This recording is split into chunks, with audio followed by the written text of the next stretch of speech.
నమస్తే, నేను Chandana. Welcome to great Andhra. ఇప్పటి వరకున్న టాప్ స్టోరీస్ చూద్దాం. భయపెట్టి ఓట్లు వేయించగలరా? చాప కింద నీరుల కూటమిలో లుకలుకలు.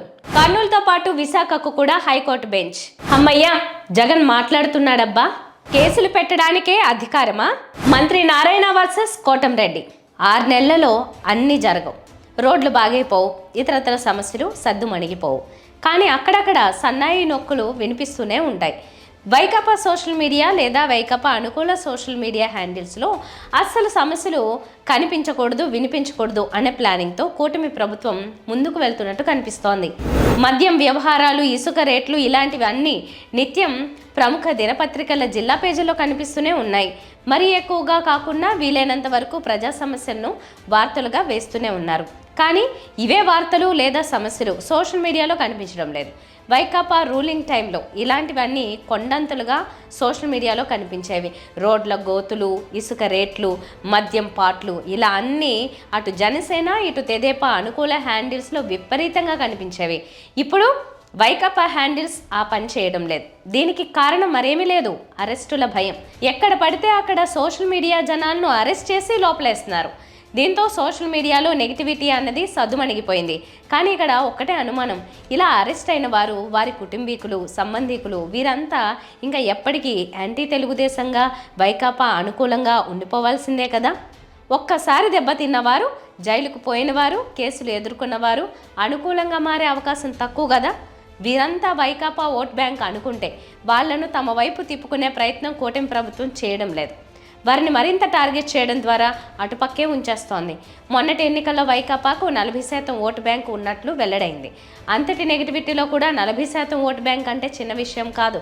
కూటమి ప్రభుత్వం ఈ ఓట్ బ్యాంక్ను తగ్గించే ప్రయత్నం చేయకుండా అలాగే స్థిరంగా ఉంచేలా చేస్తోంది. ఇది సరికాదేమో.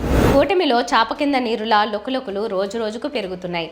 మిత్రపక్షాలంటేనే శత్రుపక్షాలని రాజకీయాల్లో అర్థం. కూటమి అధికారంలోకి వచ్చేంత వరకు అంతా కలిసే ఉన్నారు. వైసీపీని ఓడించడానికి కూటమిలోని టీడీపీ, జనసేన, బీజేపీ కలిసికట్టుగా పనిచేశాయి. అనుకున్న అధికారం దక్కిన తర్వాత మరేదో కావాలి. అది పదవైనా కావచ్చు, లేదా ఆదాయమైనా కావచ్చు. ఎందుకంటే రాజకీయం అంటేనే ఒక వ్యాపారం అయింది. ఊరికే ఎవరు పెట్టుబడులు పెట్టరు కదా. రాజకీయం అంటే కోట్ల రూపాయలతో వ్యవహారం. ఎమ్మెల్యే లేదా ఎంపీగా పోటీ చేయాలంటే కనీసం అంటే 50 నుంచి 100 కోట్లు పెట్టుబడులు పెట్టాల్సి వస్తుంది.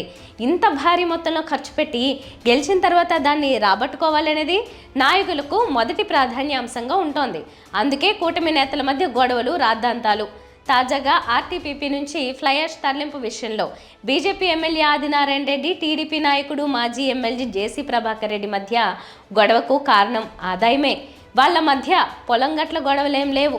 అధికారంలో ఉన్నప్పుడే వీలున్నంత వరకు డబ్బు పిండుకోవాలని నాయకులు తహతహలాడుతున్నారు. తమ పరిధిలోకి ఎవరిని రానివ్వమని తేల్చి చెప్తున్నారు. కేవలం జమ్మలమడుగు, తాడిపత్రిలోనే ఈ గొడవలు లేవు. రాష్ట్రంలో ఏ నియోజకవర్గం చూసినా అంతర్లీనంగా ఇలాంటి గొడవలే సాగుతున్నాయి. అయితే వీధికెక్కి కూటమి పరువు పోతుందని అనుకుంటున్నప్పుడు మాత్రమే ప్రభుత్వ పెద్దలు ఆగ్రహించారని, మరేదో అని హడావిడి చేస్తుంటారు. కానీ రానున్న రోజుల్లో కూటమిలో రచ్చలు పెరగడమే తప్ప తగ్గేది లేదు. ఎందుకంటే అధికారం ఉన్నది సంపాదించుకోవడానికే తప్ప మరెవరికో సేవ చేయడానికి అనేది ఉత్తుతిదే కాబట్టి. విశాఖకు హైకోర్టు బెంచ్ కావాలని చాలా కాలంగా అంతా కోరుతున్నారు.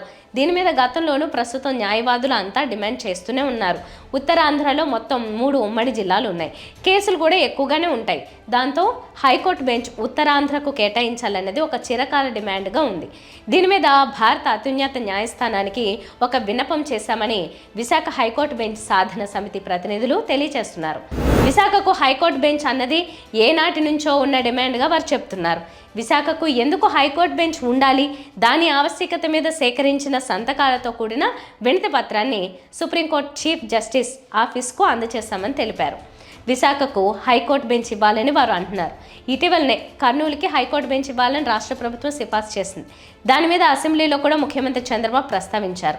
కర్నూలుకి న్యాయం చేసే దిశగా ఇది ఒక కీలక పరిణామమని కూటమి ప్రభుత్వ పెద్దలు చెప్తున్నారు. రాయలసీమ మాదిరిగానే ఉత్తరాంధ్ర కూడా వెనుకబడిన ప్రాంతమని, ఇక్కడ కూడా అనేక కేసులు నిత్యం ఉన్నాయని, అమరావతి దాకా వెళ్లలేని వారు ఉన్నారని, అందువల్ల విశాఖలో హైకోర్టు బెంచ్ ఏర్పాటు చాలా అవసరం, సముచితమని అంటున్నారు. అమరావతిలో హైకోర్టు ఉన్న క్రమంలో కర్నూలుతో పాటు విశాఖకు కూడా హైకోర్టు బెంచ్లని మంజూరు చేస్తే సమగ్రమైన న్యాయం జరుగుతుందని అంటున్నారు. ఈ విషయంలో కూటమి ప్రభుత్వం ఎలా స్పందిస్తుందన్నది చూడాలి.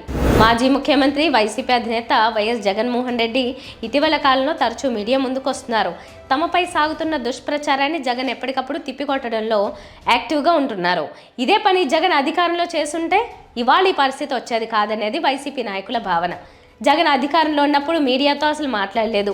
ఎంతసేపు ప్రభుత్వ సలహాదారు సజ్జల రామకృష్ణారెడ్డితో మాట్లాడించేవారు. దీంతో వైసీపీకి లాభం కంటే నష్టమే ఎక్కువ జరిగింది. తాము జగన్ను సీఎంగా ఎన్నుకుంటే ప్రతిదానికి టింగురంగా అంటూ సజ్జల మీడియాతో మాట్లాడుతూ ప్రభుత్వ విధానాల్ని చెప్పడం ఏంటని జనం అనుకునే పరిస్థితి. ఈ నేపథ్యంలో అధికారం పోయిన తర్వాత కానీ జగన్కు తత్వం బోధపడలేదు. ఇప్పుడు తప్పనిసరి పరిస్థితుల్లో జగన్ మీడియా ముందుకొచ్చి కూటమి సర్కార్ అబద్ధాలపై ప్రజలకు ఎప్పటికప్పుడు వివరిస్తున్నారు. తిరుమల లడ్డు ప్రసాదంలో కల్తీ జరిగిందని సీఎం ఆరోపణలు, ఆ తర్వాత జగన్ వివరణ తర్వాత వైసీపీ పైచే సాధించిందన్న అభిప్రాయం వ్యక్తమైంది. అలాగే రాష్ట్ర అప్పుపై ప్రభుత్వం రోజుకో మాట చెప్పడం, అసలు నిజం ఏంటో బడ్జెట్లో చెప్పడాన్ని జగన్ మీడియా సమావేశంలో వివరించారు. అలాగే సూపర్ 6 హామీల అమలు చేసే ఉద్దేశం లేకపోవడం వల్లే అప్పుల గురించి ప్రభుత్వం బొంకుతోందని జగన్ విమర్శలు చేశారు. తాజాగా ఇవాళ మరోసారి ఆయన మీడియా ముందుకు రానున్నారు. అదాని నుంచి 1750 కోట్లు లంచం తీసుకుని విద్యుత్ ఒప్పందాలు చేసుకున్నారని తనపై వస్తున్న ఆరోపణలపై జగన్ వివరణ ఇవ్వనున్నారు. మీడియాతో జగన్ మాట్లాడకపోతే ఆ ఆరోపణలన్నీ నిజమే అని అర్థం చేసుకునే ప్రమాదం ఉందని గ్రహించడం వల్లే వైసీపీ తన పంతాను మార్చుకుంది. రోజు వార్తలన్నీ వైసీపీ నాయకులు, సోషల్ మీడియా యాక్టివిస్టులపై కేసులకు సంబంధించినవే. ప్రజలు తమకు అధికారం ఇచ్చింది ప్రత్యర్థులపై కేసులు పెట్టి వేధించడానికేనా అనే అనుమానం, ప్రశ్న తలెత్తుతోంది. సోషల్ మీడియాలో మహిళలపై అభ్యంతరకర పోస్టులు పెట్టిన వాళ్లపై కేసులు పెట్టడాన్ని ఎవరూ తప్పుపట్టరు. ఆ సాకుతో ప్రత్యర్థులను భయకంపితుల్ని చేయాలనే ఆతృత కూటమి సర్కార్లో కనిపిస్తోందన్న చర్చ జరుగుతోంది. ఇలాంటి ధోరణులతో ప్రభుత్వానికి చెడ్డ పేరు వస్తుంది. ఏదైనా శృతి మించకూడదు. కూటమి సర్కార్ కేసులు పెట్టడం చూస్తే వ్యవహారం అతిగా మారుతోందన్న అభిప్రాయం పౌర సమాజం నుంచి వ్యక్తమవుతోంది. టీడీపీ, జనసేన యాక్టివిస్టులు సోషల్ మీడియాలో వైసీపీ నేతలపై నీచంగా పోస్టులు పెట్టినా కేసులు మాత్రం ఉండడం లేదు. వైసీపీ నేతలు పదే పదే ఫిర్యాదులు చేస్తున్నా పోలీసులు మాత్రం పట్టించుకోవడం లేదు. కేసుల పేరుతో అందరినీ భయపెట్టాలని అనుకోవడమే తప్పుడు ఆలోచన. ఏదైనా ఎక్కువైతే భయం పోతుంది, ఆ తర్వాత ఏదైతే అది అవుతుందనే తెగింపు వస్తుంది. ప్రస్తుతం కూటమి సర్కార్ కేసులతో భయపెట్టాలనే ప్రయత్నం వైసీపీలో తెగింపు తీసుకొచ్చింది. ఇందుకు ఉదాహరణ మాజీ ఎమ్మెల్యే చెవిరెడ్డి భాస్కర్ రెడ్డి హెచ్చరికే నిదర్శనం. కనీసం బెయిల్ కోసం ప్రయత్నం కూడా చేయనని ఆయన స్పష్టం చేశారు. చెవిరెడ్డిలాగే రానున్న రోజుల్లో వైసీపీ జైల్ భరోకు పిలుపు ఇవ్వాలనే ఆలోచన కూడా చేస్తున్నట్టు సమాచారం. ఎంతమందిని జైల్లో వేస్తారో వేసుకోండని వాళ్ళంతా రోడ్డు మీదకి రానున్నారు. అందుకే అతి మంచిది కాదని చెప్పడం. కూటమి నేతల మధ్య వార్ రాష్ట్ర వ్యాప్తంగా మొదలైంది. ఇప్పుడు నెల్లూరులో మంత్రి నారాయణ, రూరల్ ఎమ్మెల్యే కోటంరెడ్డి శ్రీధర్ రెడ్డి మధ్య విభేదాలు బయటపడ్డాయి. పన్ను వసూళ్ల విషయంలో నారాయణ, కోటంరెడ్డి శ్రీధర్ రెడ్డి మధ్య పోరు షురు అయింది. మంత్రి నారాయణ మున్సిపల్ శాఖకు ప్రాతినిధ్యం వహిస్తున్న సంగతి తెలిసిందే. పన్నుల వసూళ్లకు మంత్రి నారాయణ ఆదేశాలు ఇచ్చారు. ఇందులో భాగంగా నెల్లూరు మున్సిపల్ కార్పొరేషన్ అధికారులు తమ పరిధిలో ప్రజల నుంచి పన్నులు వసూళ్లకు శ్రీకారం చుట్టారు. నెల్లూరు కార్పొరేషన్ పరిధిలోకి రూరల్ నియోజకవర్గంలోని కొన్ని డివిజన్లు వస్తాయి. ఇక్కడే గొడవకు బీజం పడింది. తన పరిధిలోని డివిజన్ల పరిధిలో అంతా పేద ప్రజలు ఉన్నారని, కావున పన్నుల వసూళ్లకు ఒప్పుకునేది లేదని కోటంరెడ్డి శ్రీధర్ రెడ్డి తేల్చి చెప్పారు. తన నియోజకవర్గ పరిధిలోకి మంత్రి అయినా మరెవరైనా వస్తే ఎట్టి పరిస్థితుల్లోనూ అంగీకరించనని కోటంరెడ్డి శ్రీధర్ రెడ్డి హెచ్చరించారు. ఈ నేపథ్యంలో నెల్లూరు కార్పొరేషన్ ఉద్యోగులు నలిగిపోతున్నారు. పన్ను వసూళ్లను నారాయణ ట్యాక్స్గా కోటంరెడ్డి శ్రీధర్ రెడ్డి విమర్శిస్తుండడం గమనార్హం. దీన్ని ఏ విధంగా కూటమి సర్కార్ పరిష్కరిస్తుందో చూడాలి.